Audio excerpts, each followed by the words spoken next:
Welcome back to the Anchored Podcast, the official podcast of the Classic Learning Test. My name is Soren Schwab, VP of Partnerships here at CLT, and today we're joined by Lynda and Alyssa Sloneker.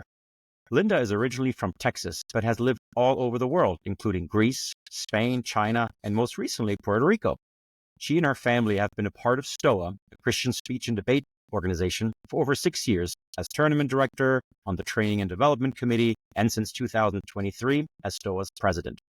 Lynda earned a BA in literature and an MA in comparative literature from Texas Tech University and has taught English and Spanish both in the homeschool community and at the university level. She and her husband Del live in beautiful Northwest Arkansas and have 6 children, one of whom, Alyssa, is joining us on the podcast today. Alyssa is pursuing a bachelor's degree in history with minors in Spanish and museum studies at John Brown University in Siloam Springs, Arkansas. She is a member of the Honors Scholars Program at JBU. In her spare time, Alyssa coaches current Stoa competitors. And after graduation, she aspires to work as an art museum curator. And we're so delighted to have them both on Anchor today. Welcome. Thank you so much. Thanks for having us. As always, we start the Anchored podcast by talking about our guest's own educational background. I'm going to start with you, Lynda. I'm curious. Talk to us about your K-12 experience and then kind of your journey into homeschooling. Okay. I had probably a very unusual K through 12 experience. I was in Texas as a young child, went to public school from K through 5th grade. And then one day my dad came home and said, we're moving to Athens, Greece.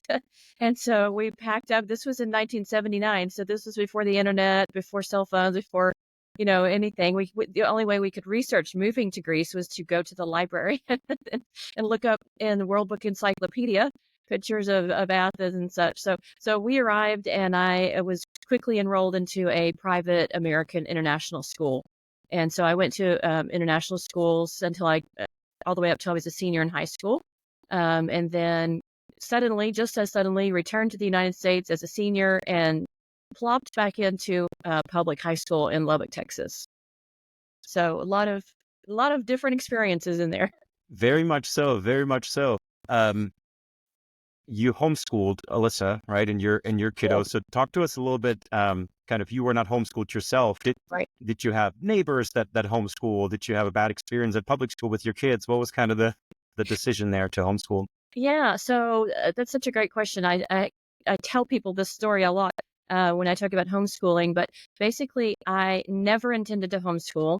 I had this stereotype of homeschoolers that a lot of people do, like denim wearing jumpers, bake bread every day, very isolated people. And so, no, I had never had an intention of homeschooling. Of course, I thought to each their own, right? But not for me. Right. However, due to a series of circumstances, we ended up living for a period of time when my children were young in Cherokee County, Oklahoma. And the public school system there among the Indian Nation is pretty rough. And so I thought, well, I should investigate just for kindergarten while we're here. Right. And ended up, investigating homeschooling, learning all about the community and the resources and just the freedom that you have in educating your children according to biblical principles and at the pace that is best for them. Using the curriculum of your choice, and just really fell in love with it and never looked back. So I usually say God made me homeschool. Yeah. And I couldn't be more grateful for that. Yeah. So Alyssa, you have how many siblings? 5 siblings? Is that? Yes. So what how many older and younger siblings? Where do you fall in that? I'm second youngest. So there's one younger than me who's actually a freshman at JBU right now. But yes, Nice. The youngest 3 were all homeschooled, K through 12. So by the time you started the homeschooling, Lynda, you've kind of had it partly figured out. I know it's learning every year, but Yes. Yeah, it takes at the beginning, it can be a bit challenging, but fortunately there are so many resources out there for homeschoolers that, if you're just even kind of trying, you can find the right, approach and curriculum for your family. Yeah. And for you, Alyssa, obviously growing up with older siblings that were homeschooled, was there ever a time when you thought, oh man, like I really want to go to the public school, or was it just in the Sloneker household, it was just so expected and enjoyed? There's definitely a growing curve, I think, around that time, 12, 13, 14, when you're finding yourself and you Mhm. have friends that are in the public school or private school systems. And obviously at that age, it always seems like the grass is greener on the other side. And Mhm. but yeah, I think all three of us that were homeschooled went through a small period of time where we wondered what that would be like. But, as we matured and began to appreciate the style of education we were receiving from our parents, I believe all three of us are very, very appreciative of that. And I, for one, love being homeschooled and intend to do the same in the future with my All right. children. And we'll talk more about that later on, but you're defying, of course, all the stereotypes about maybe that you even had, Linda, about homeschooling. For sure. Um, so talk to us a little bit about Stoa, kind of the history and the mission of Stoa. And I think when people hear Stoa, and I got to be honest, Kimberly Farley, as you know her well, she corrected me because I just assumed at first Stoa is an acronym, but Yes. it's not. So what does Stoa mean? And talk to us a little bit about how you got involved in kind of the history and mission of Stoa. Yeah, you're not alone in that. Most people Oh, good. do they assume that STOA is an acronym for something. It is not. It refers to the Greek place of oratory where, in ancient Greece, people would stand in a stoa and deliver speeches and such. So Mhm. that is the name. It refers specifically to that. STOA has a really fascinating history. Essentially, HSLDA, which is the Homeschool Legal Defense Association, established initially a homeschool forensics league that then grew into an organization called the NCFCA, Mhm. which for many years was the only option. And then about 15 years ago, 2009, a group of leaders within that organization preferred and desired a different style of governance. And so they chose to break off from NCFCA because they wanted more local control. You can think of it a lot like the federal versus the state type of Mhm. structure. NCFCA was preferring more of a national control of all the decision making, and the STOA leaders were wanting that control and decision making to be in the hands of local clubs and tournament directors and that kind of thing. So it was a kind of a philosophical split in that sense. Um, but we are not unfriendly with each other. We just see Yeah. things a bit differently as far as Right. approaches of how to do things.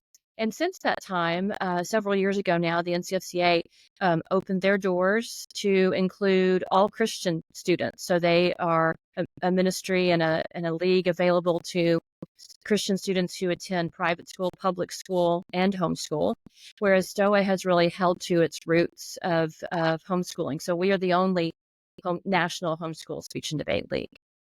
Wow. And when did you get involved? Maybe how did you hear about it for the first time? And then, of course, when did you start having your kids participate in Stoa? Yeah. Yeah. So we were living in China and had been very plugged into our local homeschool community before moving. And after spending 3 years there, we moved back in 2011. And I was just literally just looking in my local like homeschool news stuff for opportunities to get involved. And I Mhm. saw this local homeschool mom was hosting a camp. She had invited a STOA coach. I didn't know a thing about STOA or anything else at that time, um, from California to come to our area of Northwest Arkansas and do a summer week-long camp with just anybody who might be interested. So we attended that and were so impressed and inspired by what STOA offered that a group of 5 families from our community then formed a local STOA club. And that's when we got really involved. So our club formed in 2013. We've been around about 11 years now. And from the get-go, I mean, my youngest was only like 6 at the time. So he just would come and hang out. But he observed, and then our club chose to have a juniors program. So pretty soon Mhm. he was able to do uh, at least the speech side of it on a junior level. But my James and Alyssa, my next two, they just like immediately started seeing benefits of it. So we just grew, and this is our 11th year as a club. Charles, my youngest, graduated in May, but I'm in it for the long haul. I truly see Stoa as a ministry and not just a homeschool experience. So, yeah. Yeah. So Alyssa, you're both a recipient kind of the Stoa training and participating in tournaments and now doing the coaching yourself. Talk to us a little bit about your experience with Stoa and what you love about it. Well, I am very, very thankful that I got the opportunity to participate in STOA from all the years I had of eligibility from 12 to when I graduated high school I was 19 at the time. But so I had a good long time in STOA, and truly that was the most um, formative time in my life because I got to explore so many areas, so many disciplines, become educated in those areas, but also grow my self confidence to be able to communicate my worldview, whether that be on a particular political issue or issues of religion and things of that realm. It gave me the ability and the confidence to communicate that effectively. And with our founding verse in First Peter, talking about how we are called by God to be able to communicate and give a defense for our faith, but also do that in charity and in kindness. And I truly believe Stoa gave me that ability to not only know why I was right or investigate why I might believe the things that I do and dig more deeper, but also be able to do that in kindness and charity. So that's why I love Stoa. Oh, I love that so much. And, naive Soren from many, many years ago, um, would probably say, well, I like the concept of speech and debate, but I don't really want to be a lawyer, right? Like I don't really want to pursue a career path where that would help me. I have since learned that it's of course not correct. But Lynda, you probably hear that a few times as well. So what was kind of the case that you would make for a family that, that is thinking about joining STOA, joining speech and debate as to the benefits beyond the career? Oh, this is such a rich question. So many things I could say. But if a person off the street visited a local STOA tournament, they would find very few, very, very few students who intended to pursue a legal career. It is so that is just like one of the possible fruits. It's not even Sure. something we talk about or focus on or anything. The students of STOA are just so diverse. Of course, there are those people who have interest in politics and law, but there's a whole category of speech events, for example, that focus on interpretive delivery, interpretive type speeches. So those attract theater kids and kids who like to express themselves with different characters that they see from great literature or even from scripture. And then we have other categories of speeches that allow students to pursue their personal interests, whatever those may be. But in terms of the actual students, we see the vast number of students that come in are shy and scared to speak. It's the rare student that comes to club that is just like ready to stand up and deliver a speech. It doesn't come naturally to us as human beings. And so it is like a long-term process. You're in it for the long run and for the long-term benefits. It's a bit like I use this analogy in my own club. I tell students, you didn't sit down at a piano and start playing, Beethoven. You sat down and started playing the most basic, chords and keys. And it took probably several weeks even to get any of that down. And so it's the same thing with speech and debate. It's a critical thinking skill that develops over years of practice. But I also do want to say, and just like I said, there's so much I could say about this question, but I want to say that many kids that come into STOA, their parents seek it out as an opportunity to give their students who may have certain challenges and disabilities an opportunity to work on those. We have kids who come in who are trying to overcome a stutter, who are trying to overcome other speaking or processing issues. In fact, one of the most moving national ceremonies we've ever had was a student from Oklahoma who was autistic, and he delivered a speech during the year, just the sweetest young man ever, about autism and what it is like to live with that. And he actually won original oratory at the national championship with that speech. And he was a student who, just struggled to speak in sentences and clear thoughts when he first came into Stoa. So there are so many inspiring stories about how this activity develops kids in ways that really nothing else can, because it's a unique set of activities that we do. Wow, that is incredible.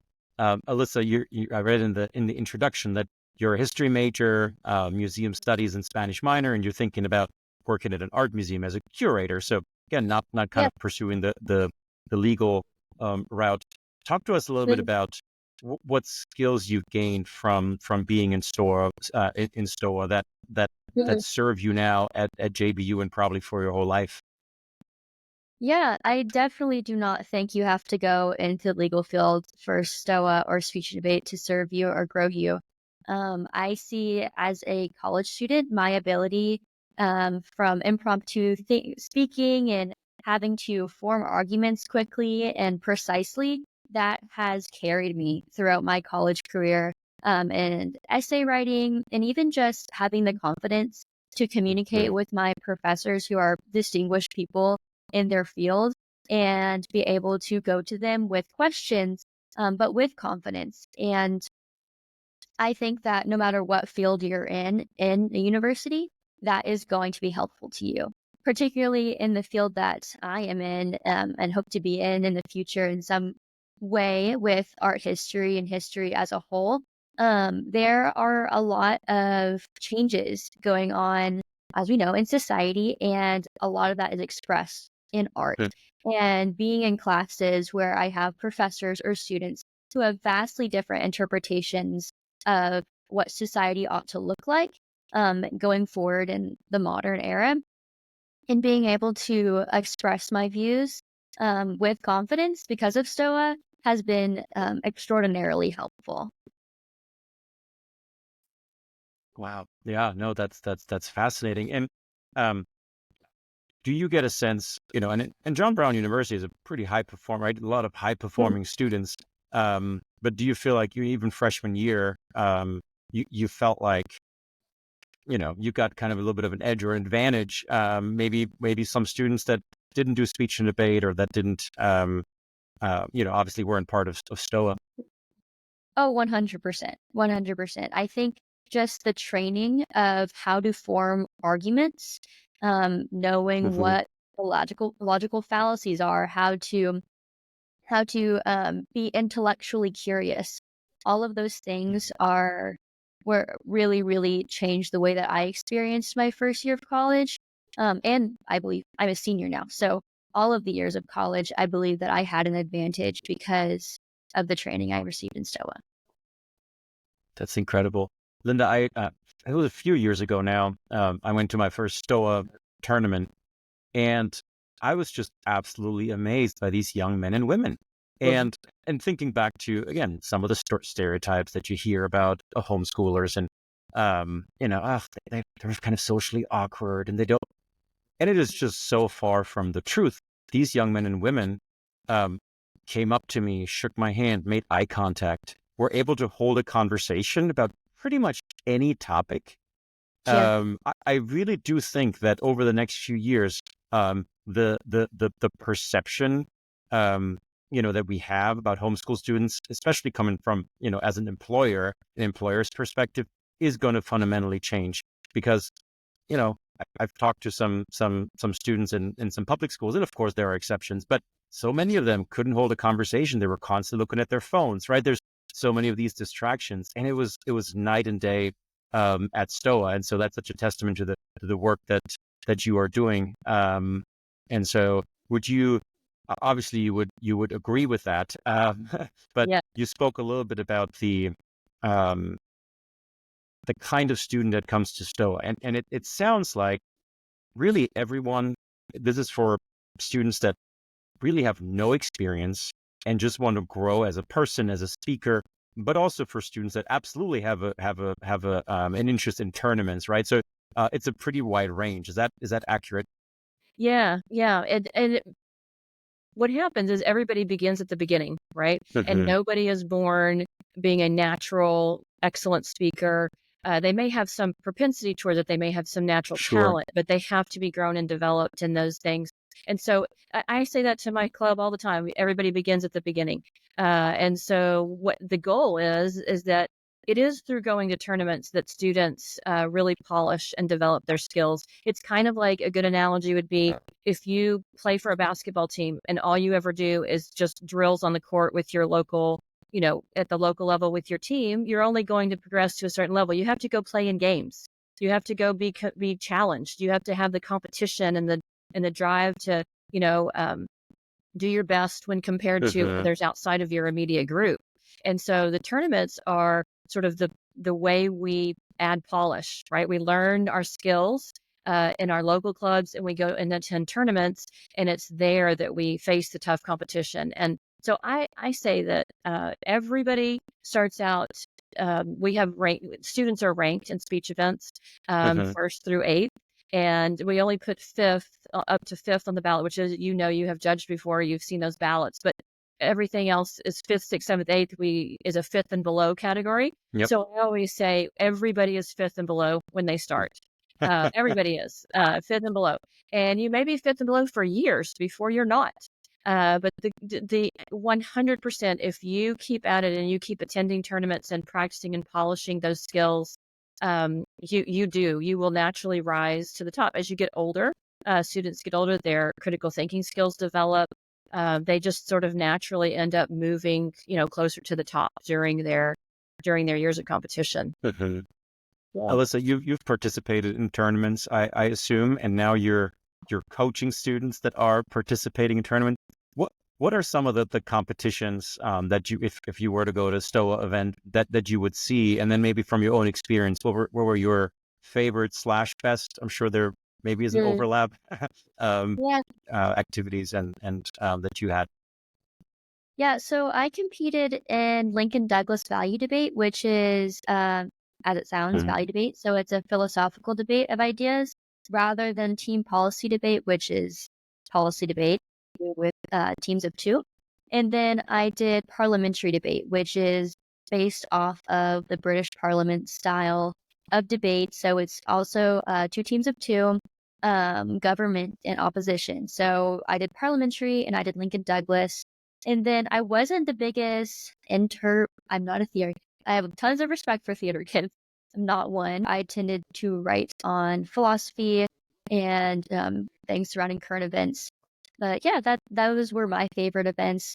I coach debate now. I don't really coach much just because my passion was in debate. So currently I have a novice team that when I go to tournaments. I was able to go to our national tournament and support them, and I coach them in their parliamentary rounds. So I help prep them outside of rounds. I talk to them about strategy, and then I also help with Lincoln Douglas where I'm needed. So That's incredible. Lynda, I think it's safe to say that kind of public discourse, if we're looking at politics and what we're seeing on TV and some of the debates, it's subpar, and certainly not what it used to be during the older debates. We're obviously it's such a divisive time, or at least we're told, everything is divisive. How does that factor into speech and debate, and maybe what are some of the things that you're coaching your students on when approaching a controversial topic, or kind of when there is a disagreement? How do you navigate that during these difficult times? Yeah. Well, back to your initial comments about debates we're watching on television. I don't even call those debates. I would never That's a good have point. a student watch them. They're an exercise in like what not to do more than anything else. So as Alyssa mentioned, a key focus of Stoa is we are not about ultimately we are not about creating great debaters. We are about creating students and young adults who love the Lord and who can speak and argue points of view with other people in a way that is winsome and appealing and we're not trying to hit anybody over the head. We all know that wins nothing. It doesn't achieve anything if you're just hitting someone with your own ideologies. And so we want, STOA's mission is to train homeschool children to speak boldly and change the world for Christ. And so that is our goal. We want young people to speak boldly to change the world for Christ. And speech and debate is the mechanism that we use to do that. So our goal is always about the character and the growth of the child. The outcome is widely diverse and depending on the events that they choose to participate in. But I would say that's the biggest thing we try to teach our debaters. We have a low tolerance for snark. We have a low tolerance for rudeness and that kind of approach. There's a line of being sharp and appropriately aggressive in your argumentation, and then the line over that is rude, and we don't tolerate that. Local clubs don't tolerate it, tournaments don't tolerate it. So I hope that if we ever see a STOA student on a presidential debate platform, they will reflect a character of winsomeness and godliness and love for others, and not what we see in the current climate. Let's hope that happens one day. Yeah, absolutely. That would be marvelous. That would be Yes. marvelous. Well, this has been absolutely delightful. I appreciate your sharing about STOA, about the tournaments. If a listener has never heard about STOA before and is now just absolutely convinced, yes, that's what I want for my child, how can they learn more about the organization? Yes, thank you so much for asking that. We have a website that is very robust, and by that I mean we just have so much information. It can be sometimes hard to find what you're looking for when there is so much to go through. But go to our website, StoaUSA.org, and if you want to visit a local tournament, there's a calendar on there, so you could go on there, see if there's one near you, and go visit and judge and bring your kids and let them sort of see and be inspired by what all we're doing there. But there's all kinds of information about the events that we have and how to start a club if you'd like to start a local club. Yeah. We're in 33 states, but we would love to be in all 50 states, maybe even abroad. We have some interest up from Canada, so would love to grow everywhere. And sometimes people's first question is, well, is there a club near me? And then if not, they kind of assume that they're out of luck. But I just want to say, there was no club near me when I started, and I knew nothing, less than nothing. I was the most painfully shy teenager in the world. If my friends from back in the day could knew that I was coaching speech and debate, they would like fall over, with astonishment, because I knew nothing about this when I started, and my whole team knew nothing about it when we started. But we learned and we grew. So I encourage people to start new clubs, and the blessing of it is never ending. It's just such a great thing for your families and for your kids and for yourself. I personally have grown tremendously in my role. So and it's incredible what the Lord is doing. I've heard about STOA for the first time 6 years ago, and just seeing the growth from 6 years ago until now is just astonishing. So thanks for all you do, Lynda. And of course, Alyssa, I do have one more question. It's the one we always ask at the end, and oftentimes the most difficult one to answer, because we all love books and texts. Is there one text or one book that you can point to that has been really, really impactful on your life, and explain to us why that was the case? yeah, I had a hard time with this. As you mentioned, we all want to choose the Bible, but I know that is true for all of us. So I'm going to go with one a book called Victory Over the Darkness by Neil Anderson.